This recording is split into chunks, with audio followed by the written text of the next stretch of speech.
today. This summer I researched the potential effects quantum computing poses on current cryptography and efforts to counteract these effects or kind of overcome them. So essentially, as quantum computers, which are relatively new, are growing in size, they're also growing in power and have the possibility to break a lot of our current cryptography. So we're doing a lot of work right now to avoid these threats from surfacing. So I'll be talking about kind of what is quantum computing, because it's not very well known. Basics of cryptography, cybersecurity, what we currently use today, so our current cryptographic methods, the threats that are posed by quantum computers as they're growing on these encryption methods and algorithms, and then lastly, the efforts we're doing right now to prevent these threats from actually taking form, and the development of post-quantum cryptography. So kind of just an introduction of my research. Quantum computing is a newly emerging technology that harnesses the principles of quantum mechanics to solve highly complex problems. So we are now able to solve problems that we would have never been able to solve before and finding new problems that we are able to solve. Then for cryptography, this is just essentially the protection of digital information. So that's through encryption keys and algorithms, which use different mathematical structures to protect this information as it's sent. And lastly, as quantum computers are growing, like I said, they're threatening to break a lot of our current encryption algorithms, which can pose security threats from just sending messages or for secure data. And so now we're working on quantum-resistant cryptography or post-quantum cryptography that's resistant to these new quantum computers. So kind of what is quantum computing? I've said a lot about it. Basically, it's using quantum mechanics, like I said, to solve these problems. These are beyond capabilities of classical computers. So classical computers are able to, you can put this problem in a classical computer, but if you tried to solve it, essentially it would take millions and thousands of years to go, but these quantum computers are able to employ certain algorithms to solve these problems in just a few hours. So there's kind of 4 important things I'll talk about with quantum computers in relation to cryptography. First is the use of qubits. So these are the bits of quantum computers, so they're quantum bits. So rather than using bits, they use qubits. And I'll kind of get into those a little bit more. And qubit properties, the quantum mechanic properties of qubits that are used are superposition and entanglement, which allow quantum computers to have the function that they do. And then I'll kind of talk about the timeline of quantum computers, first quantum computers, current quantum computers, and look at the challenges and possibilities. So a qubit, this picture I feel like is a very good representation of a qubit. So you have your computer, which has a classical, which has a bit, which is either 0 or 1. You can think of that as on or off. However, for quantum bits, or qubits, they allow for the coexistence of multiple states at once. So you can have 0 or 1, or any proportion of 0 and 1. So this allows for the processing in these computers to happen a lot quicker because of the simultaneous existence of the probabilities of being 1 and probabilities of being 0. And these probabilities are allowed to happen due to superposition and entanglement. So superposition is a state where quantum information can take up that combination of states. So it allows for the simultaneous existence and essentially increases speed because you're able to represent all these proportions at the same time, rather than with classical computers, you're testing out one at a time. So you're testing 0 and then you're testing the 1, or however long the code is, each time separately. And then entanglement just relates all of the particles. So it's directly connects the behavior of 2 separate things, but in this case, it's directly connecting the behavior of the qubits. So if one qubit's changed, it will directly affect another, and they're all correlated in one system. So first in current quantum computers, so this quantum computer right here is the first quantum computer. It was invented in 1998, and it was a 2-qubit quantum computer. It was loaded with simple data and could produce a solution at a small level, but it basically showed the potential that quantum computers have. And so currently, the biggest quantum computer we have is the IBM Osprey, which is 433 qubits, which is the largest at the moment by over 200, because other quantum computers range in size from 1 to 127 qubits, and that 127 qubit is the second biggest compared to the 433 qubit one. And the image right here is just an image of the IBM Osprey in itself. And a lot of those wires are just, the big structure of it is due to all the qubit amplification, so all the qubits can be used. So challenges and possibilities. One of the biggest challenges that comes with quantum computing is that it's so new and so experimental that each time you increase the number of qubits, there's certain specifications you must meet. And so qubits and the function of quantum computers are very susceptible to environmental noise and heat, which heat can kind of speed up the particles, and all that environmental noise reacting with the qubits themselves can create lots of problems and interfere with the data being processed.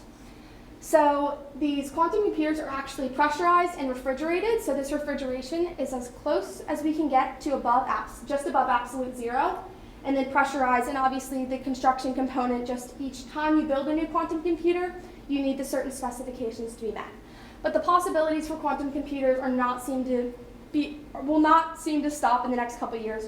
With the growth in qubit sizes, so just from the 2-qubit computer to the 433 qubit computer, they become more powerful. And the image to the right kind of just shows within IBM the evolution of their computers from 2019 to 2022, and you can see that they're at least doubling in size every year, which shows a lot of growth within this field. And then the growth is not expected to stop. And then near future, IBM is expected to have a 1,000 qubit quantum computer, and then eventually with hopes to have quantum computers in the millions, which is when they would have the potential to break these cryptographic algorithms. So kind of just basics of cryptography and cybersecurity. Cryptography is a technique to secure the data and allow only certain people to read it, so that's the encryption and the decryption. And the cybersecurity is the implementation of these cryptographic techniques for the protection of online data. So there's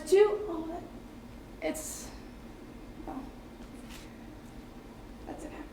You can't really see this great because it's not on my computer, but asymmetric versus symmetric algorithms. So this basically says one session key and two different session keys, and this is symmetric and asymmetric encryption. Symmetric encryption is when you have one key to encrypt the data and the same key is used to decrypt the data. While with asymmetric encryption, you have a public key that's accessible to anyone, which is used to encrypt the data. However, a private key is used to decrypt the data. So I'll get a little more into those. Hopefully these pictures show up better. Well, so this is symmetric, or also known as private key encryption, because you have that one private key. So I'll basically describe this. So we have the sender and the plain text data. So this is your message that you're sending. You can think about this in the context of sending messages or using certain platforms to send messages. And so you have your data, and it's encrypted with this private key. It's shared between you and the recipient. So then it becomes the ciphered data, and then when the recipient receives the message, it's decrypted using the exact same private key, and then they have the decrypted data. So I assume the next slide will probably look it looks very similar, but I promise it's different. So this is public key or asymmetric encryption, which is what you see on a lot of websites when you're on your website and it says this connection is secure. That's the public key. So actually on Canva, which is the presentation method I use, they use one of the public key algorithms that I will talk about in a little bit. But basically, sender plain text data, they use the public key, accessible to anyone, to encrypt the data. However, the receiver uses their personal private key to decrypt the data. So you can think about this as if you are on like a banking website, for example, your connection is secure when you're on the website by the public key, but when you sign in to handle your personal accounts, that's using your private key. And then current cryptographic and encryption methods, so kind of what I was talking about, we have RSA, which the initials are not very important. They stand for the people who created it. And this employs prime factorization. So you have two prime numbers and they're multiplied together to create your key. And so these create really long number sequences because, as you can think, the longer the number sequences, the harder it is to factor. So this is a public key algorithm, like I said, and this is widely used by companies like Samsung, LG, Cisco, and more. Then we have ECC and DH, so that's elliptic curve cryptography and Diffie-Hellman. And these use discrete logarithms. So due to the complexity of a logarithm, they're able to be used in smaller key sizes. And then lastly, AES, or Advanced Encryption Standard, is one of the most secure today. It's actually used by the NSA. And so it's a symmetric block cipher, which essentially means the data is encrypted in blocks. So rather than encrypting all your data together, it's sent over in blocks. So if someone, like an eavesdropper is what they call them, intercepts the data and takes it in, they only have a chunk of the data. So it really, if they're able to decrypt it, they only have a chunk, so it doesn't really make much sense. And so this timeline kind of just shows the evolution of current cryptography methods and how in the 2030s post-quantum cryptography will need to be present in order to not have all this data insecurity. So then the threats posed on cybersecurity by quantum computing. So I feel like this timeline is a good way to look at it. It helps you see kind of where we are now and what's expected to happen. So migration time is how long it will take to go from current or pre-quantum computing algorithms to post-quantum cryptography. So that's the transition. The threat timeline is, it's saying in roughly 20 years, they believe quantum computers will be at the size to be able to break some of these encryption methods. And then the shelf life timeline is how long some of this data needs to be secured. So it's saying certain points of data don't need to be secured forever, but a lot of them need to be secured for a certain amount of time to avoid problems arising. So this shows that since we're working on it now, we'll be able to migrate to post-quantum cryptography in a sufficient amount of time to avoid a threat. So there's two quantum algorithms that are the biggest threats to current cryptographic schemes, kind of, in a way. So Grover's algorithm is a search algorithm, so it's able to search through the data at a faster rate. And so this is a problem for symmetric cryptography because it's a uniform, the word again, superposition of all the inputs. So it's processing all those inputs at the same time, rather than processing them each individually. And second is Shor's algorithm. So this is a big threat to asymmetric or public key cryptography. So this is a big problem for RSA and DH because this algorithm is able to factor these large integers by speeding up the factoring process. So this image just kind of shows that's a 2048-bit integer, and to prime factor it or use like RSA is encrypted by you factor out the P and the Q, or the two prime numbers. And so an expected time, the most powerful computer today could do that in millions of years, but Shor's quantum algorithm on a quantum computer can do it in just a few hours. So this table shows cryptography tested against quantum computers, so the impacts quantum computers will have. So RSA, which is public key, is breakable with quantum computers up to a certain size. ECC, breakable. Diffie-Hellman, breakable. AES and Blowfish are symmetric key cryptography, and they're actually secure but with a longer key length. So the question arises, do you want to keep these methods or do you want to transition to ones that are fully secure against quantum computers? So this kind of just shows the same idea, so the efficacy of these schemes. So with a classical computer, the preference is to have at least 112 bits of security. So almost all of these with classical computers have that effective strength.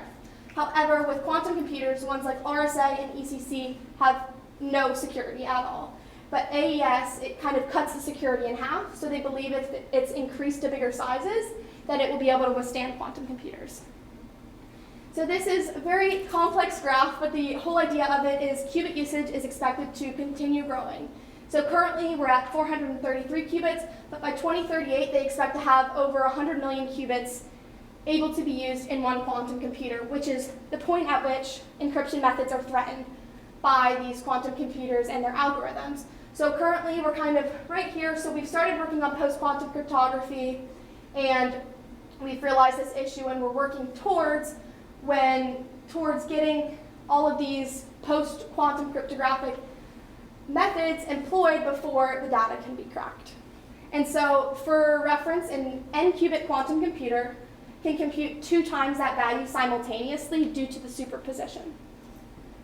So finally, efforts to prevent these threats posed on cybersecurity and post-quantum or quantum-resistant cryptography. So obviously, there's lots of considerations to go in when coming up with these new algorithms and these new methods. First of all, they have to be resistant to all types of computing. Obviously, the ones now are resistant to classical computers, and we want them to be resistant to quantum computers, but we need to make sure there's no kind of in-between where it's resistant to one and not the other. And secondly, they must operate alongside current algorithms, because that transition can't all happen at once. They can't transition every website at once, so they have to be able to operate alongside these other algorithms. Finally, a smooth transfer, because if you are switching from RSA to one of their new methods, and it's not a smooth transfer, you could risk exposing data and everything. So currently, this timeline just shows we're taking a cryptographic inventory right now, which means what data needs to be secured, how long does it need to be secured, what methods are we currently using, which ones are threatened, which ones will be used in the future. Then we're working towards the cryptographic migration, so new cryptography algorithms will be employed there, and then eventually go to quantum-safe cryptography. So, well, that's unfortunate, but it's okay. So the NIST post-quantum cryptography standards is kind of the biggest program working towards finding a new standard for cryptography. So the NIST is the National Institute of Standards and Technology, and obviously their big focus is finding this new standard so they can avoid the security threat. So in 2016, they announced their program for post-quantum computing, and over the last 7 years they've been working to finalize these standards and have in 2024 have that new standard released. So these kind of just shows the selection rounds for this, and by 2024 they'll be ready. And so recently they just selected their primary standard, which is Crystal's Kyber, and it is a form of lattice cryptography, which I will explain. It's one of the new cryptographic algorithms that will be employed, along with 3 others. That's a mathematical sequence that's unable to be broken by a quantum computer. So another method to secure sending rather than implementing new algorithms is quantum key distribution. So not the focus of this project, but still an important thing that you'll encounter when transitioning to post-quantum cryptography. So this basically, you can't really see, but these these keys are actually polarized and turned into photons, so they actually have a directional scale that they're on, rather than being just the numerical transfer. So when they're decoded, all you get is these polarized photons rather than the key. And then, so these are what I was talking about earlier. These are mathematically based quantum-safe cryptographic algorithms. So first we have hash-based signatures. So these are schemes that are a one-time signature. So you can think of this as when you're signing into your accounts now, they're having you change to this point where you have this one-time password or you have this kind of verification. So using hash functions, which take like an what's the word I'm looking for? An arbitrary length of numbers and makes it into a key. So these hash-based signatures are used for your one-time login, which avoids someone finding your password and being able to access your data. So those are signatures rather than cryptography because they're used when you're signing in rather than encrypting and decrypting information. Then we have code-based cryptography, which is a private key and a public key. The private key has this error correcting code, and the public key has a scrambled false version of that code. And so the security is based on the complexity of that code and then the erroneous version of it. Then we have multivariate cryptography, which just relies on the complexity of solving multivariate polynomial equations. So just complex mathematical equations, too complex for just a quantum computer to solve. And last is lattice-based cryptography, which is Crystal's Kyber, which is the primary standard that they chose. And so with the lattice, it's like, essentially it's multiplied matrices, but it's finding a point on a lattice with an arbitrary kind of structure in multiple spatial dimensions. So it can't be done by a quantum computer. So also former encryption, like I said, is not obsolete. While RSA is, with the presence of quantum computers, is far below the levels of security it should have, there's kind of a hope with AES that it's still kind of able to be secure. While it's less secure than it was in the past, it's still secure, so that's kind of less threatening. Those platforms that are insured or encoded with AES are less threatened by this timeline rather than the ones encoded with RSA and ECC. So kind of just the last little bit, conclusion. So this is a timeline I like to look at. Oh, you can see it, okay. From pre to post-quantum cryptography, like I talked about earlier, kind of in the last couple years, we're inventorying, prioritizing these systems, finding out what information needs to be secured, why this information needs to be secured, what it's secured by now, if we can make that transition, and to what we make the transition.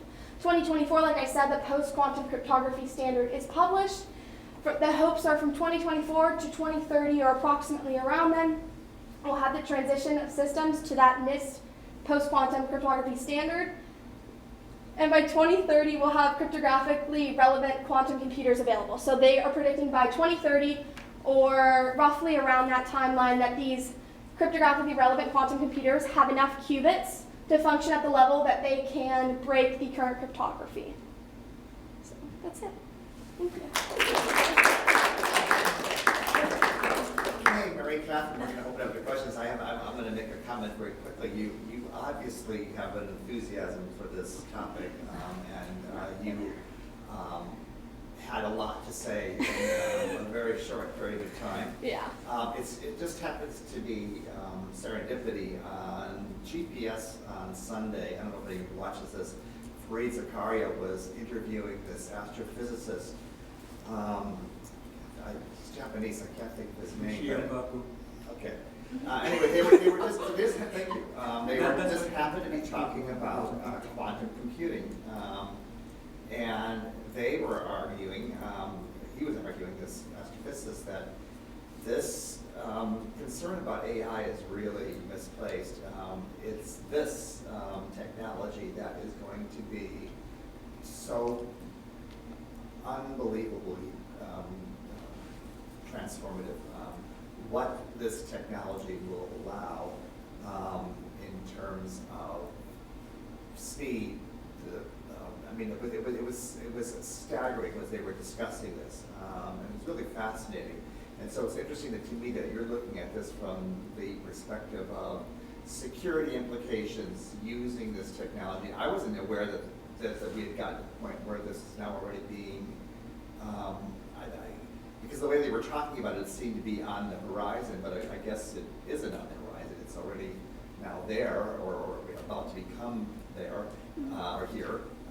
And so I'm interested in what you're talking about and the implications, because as a person who only has one password for every single account he has, and can never even remember that one, I'm pretty vulnerable. I know that I've been exposed. I'm probably on the dark web somewhere.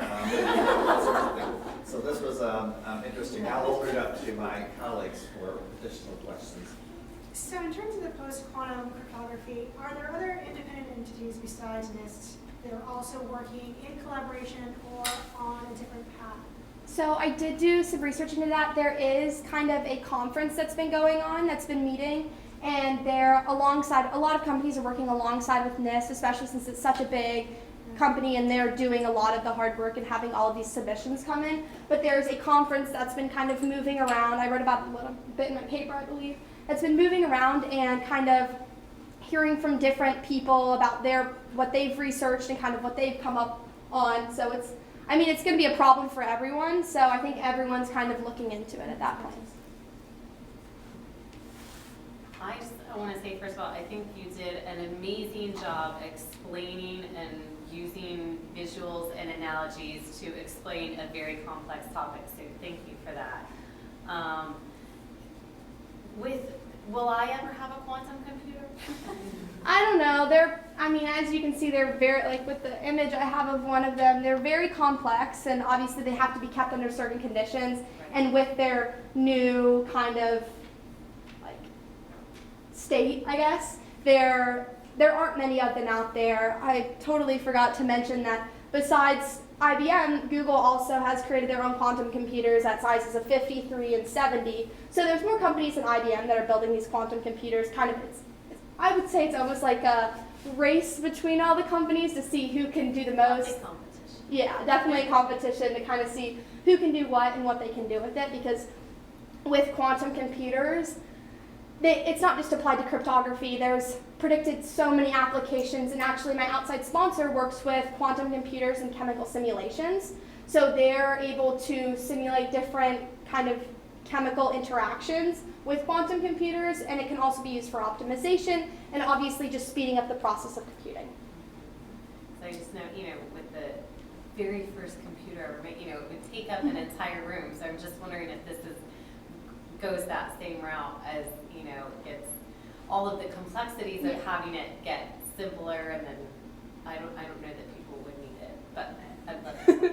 Yeah. And so I had a question too, is like who has quantum computers, and why are we scared that they're going to try and get all of our data? Yeah, so obviously IBM, Google, I believe Microsoft has one. A lot of these bigger technology companies have these quantum computers or are working to develop these quantum computers so that they can kind of see their impacts, because like I said, Samsung, LG use a lot of RSA and things like that, so obviously their data is threatened on its own. So I think it's a thought of not even just the implications of it, but protecting their own data at that same time, because if a company like Microsoft had their data exposed, they have so much within it. Why is NIST in the business of making encryption standards? Why is NIST? Making these encryption standards, because it's not about companies. It's about Oh yeah, well NIST is actually located in Maryland, so that's really kind of near the government and near all of that those security operations. So NIST's primary goal is to work kind of for those governmental purposes. So rather than with their own company, they're working for total security within kind of the government, because if you think about it, the government obviously has stuff secured by public and private keys. And if those can become exposed, I mean, there's a lot of stuff that probably shouldn't be exposed from the government. So ensuring that they can protect their data is also very important. So when the cryptography changes in the next, 10 years or something, Yeah. will we feel that? Will we know that? Another passage change your password again. I You'll can have to assume change you'll your see a lot more of, I mean, you're already starting to see it when you sign into your Google accounts. They're like, oh, would you like to set up this kind of verification? You sign in, you put your passwords in, it's all the same passwords, but you get this code sent to your email, or you get a code sent to your phone, or there's just lots of verifications. So I feel like we'll definitely notice a lot more verifications and digital signatures being kind of put together. I don't know if we'll notice as much of a change if they change from like ECC to a different one for like a public key purpose, because I mean, before I started this research, I didn't really realize what a lot of my computer did and what that little lock on the corner of my search bar meant. You want to show them? Oh, I can try, yeah. So, oh, it's on my iPad, so that might not work. It's Because it was the lock there. There's usually like a lock on your, There's one on by the camera. where's the lock? See where it says Oh, Canada? yeah, right next to it. Right in the middle of the top. Oh, there it is. So oh wait, can I click? click on the symbol. Click on what? Well, basically that lock is what is showing that you're secured by the public key cryptography, and then signing into your account would be the implementation of that private key. But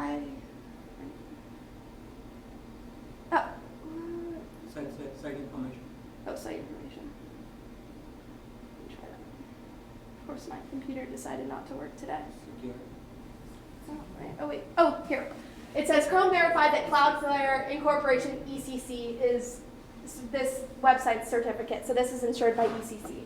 So if you were, I mean, not that anyone's curious, but if you were curious on your computer, you click on the little lock and you can click to see the information about what code is insuring that site, or what encryption is securing that site.